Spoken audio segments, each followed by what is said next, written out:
So last week we started going through some of the articles from the sibling sexual abuse special issues that were published within the past month. And this week we are going to look at living with sibling sexual abuse from a parent's perspective. The study was published in the Journal of Sexual Aggression this year, and at the end of the video you'll get the full citation. Little previous history or some introduction to this topic. Some previous studies in this area have found that when there is sibling sexual abuse in a family, that abuse tends to last longer than when there is abuse of a non-familial child. So if we have a child abusing a child, it tends to be of longer duration when it's a sibling. And one previous study by Hackett in 2014, Hackett et al., found that there are more consequences for parents of children who sexually abuse siblings than a child who sexually abuses another child outside of the family. And so there's a lot of parental vulnerability in these situations. These families need massive amounts of support. And this study also noted that professional strategies really need to improve to help these situations. So this study particularly sought to explore the experiences of parents and their families after the disclosure of sibling sexual abuse from a parent's perspective. And it's an area of research we just don't have a lot of. Not a lot of folks are looking at this from the perspective of the parents. It was what they call an interpretive phenomenological analysis. So it's a small study using in-depth interviews, qualitative study looking for themes. And the participants in this study were all Swedish. They were 5 parents from Swedish families who had experienced sibling sexual abuse within the past 3 years of the interviews. All of the victims were under the age of 15. They were actually all prepubescent victims, and all of the children who had caused the harm had been removed from the family for some period of time and placed into residential care for treatment. The results of the analysis came up with 4 very common themes among all of the participants. The first was particularly about parenting and how there was, once the sibling sexual abuse was disclosed, there was really a lot of insecurity and many new parental challenges, right? So the parenting changed from what was their quote unquote normal parenting to what a lot of the parents felt like they were guarding their children as if they were infants, right? They were hypervigilant, they were super vigilant, particularly when the child who had caused harm was still in the home before they had been taken out for treatment.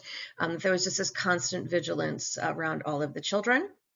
Parents had to figure out a way to manage the needs of one child in the family while not negatively affecting the other children. So if you have a family unit with multiple siblings, you have a sibling who caused harm, you have a sibling, perhaps just one sibling who's a victim, and then sometimes we have non-abused children in this family, and they all need care.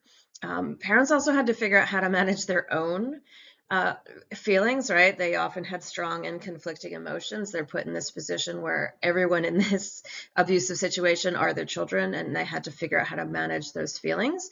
And another very common theme in this sort of new parental challenges theme was that all of these parents experienced difficulties in finding guidance and support from professionals, and they felt that the welfare systems in Sweden acted distant. They didn't provide them sufficient support, either for the individual specifically affected or for the family as a whole. The second noted theme regarded the family itself, and that was that there was just a loss of the family unit, and the family as they knew it was forever changed, right? So immediately after the disclosure of the abuse, they realized that the family was never going to be the same. It often required split parenting, right? While one parent was dealing with one sibling, the other parent had to manage the needs of the others. Parents often felt that they needed to choose which child to protect, which is an awful feeling. How do you advocate for the sibling who was harmed as well as the sibling who caused the harm?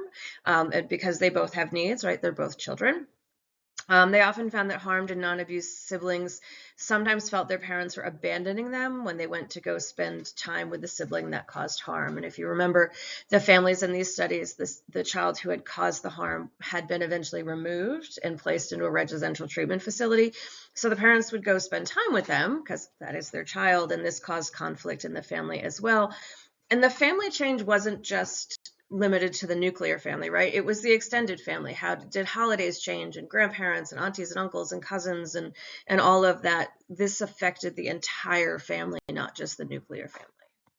The third theme involved the actual life of the couple, which I thought was really interesting that people really don't think about. And it really involved sort of the loss of their love relationship, so their marital relationship, and how they really had to fight to keep that bond. That, parenting is hard without this type of situation, without sibling sexual abuse. So they really lacked the time to take care of their own relationship. Their parental duties took over 100%. And these parents felt like their own lives just disappeared, and the security and well-being of their children was the ultimate priority, and kind of everything went to the wayside, including frequently their relationship. An interesting for me finding of this as well is that the sibling sexual abuse in the family often affected the parents' own attitudes towards their own sexuality, right? That it had them thinking about things and just being in this situation and dealing with the effects of sexual abuse had them alter or think about their own sexuality. The final theme was what they called adaptation or a new way forward, and this is sort of perhaps the more positive theme, right? And that all of the parents did feel that they or the family did experience some positive development. There was often an increased closeness between the family members because of treatment and discussions and openness. There was an improved ability in all of the children to manage their emotions and their relationships. And the parents really worked to ensure that the children felt that the parents could be people that they could turn to with questions and troubles. What are some of the takeaways, the conclusions from this? First of all, parents need more help, like 1000%. The parents stated they had to repeatedly ask professionals for interventions or support. Frequently, they just didn't get them, or they really had to push and push to get that information. And the non-abused siblings were not offered support. So the child who was harmed was potentially offered support. The child who harmed was, but the other kids in the family were not. Second takeaway is that the parents really felt disconnected, unsafe, and helpless. They did find help from their partners, and frequently when they weren't getting help from the institutions or the social workers or whatever they were working with, they turned to each other for that.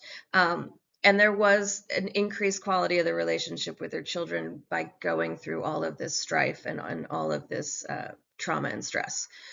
Third takeaway is that the parents just lacked support from outside the family, and this wasn't necessarily institutional support, but they just, like people in their circle, friends, family members, really underestimated the burden and emotional strain they were experiencing, and they just felt like they needed more support. So I think the big takeaway is that parents need help. They need help managing the family. They need help with the kids. They need help, time for themselves to actually, have their relationship.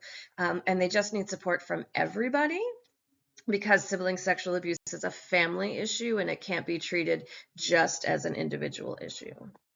So the final conclusions that the authors draw is that there is an extensive need for support from qualified professionals in the field.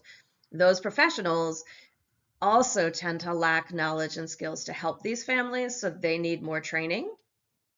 And the professional community really needs to attend to the needs of the entire family, including the non-harmed siblings and extended family members. Any research study has limitations, and the authors note several of these. This is really a small study, only 5 individuals, so it really may not be generalizable to other situations. And the authors note that very clearly the experiences of these 5 families might not be representative of kind of the average experience of a family that experiences sibling sexual abuse. And finally, we have the full citation for the journal article in case you want to hunt it down and read it for yourself, as obviously this is just a little snippet.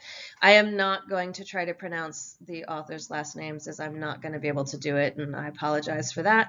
The title of the article is Living Through the Experience of Sibling Sexual Abuse, Parents' Perspective, published this year in the Journal of Sexual Aggression, the 29th volume, and you can hunt it down on the website for the Journal of Sexual Aggression.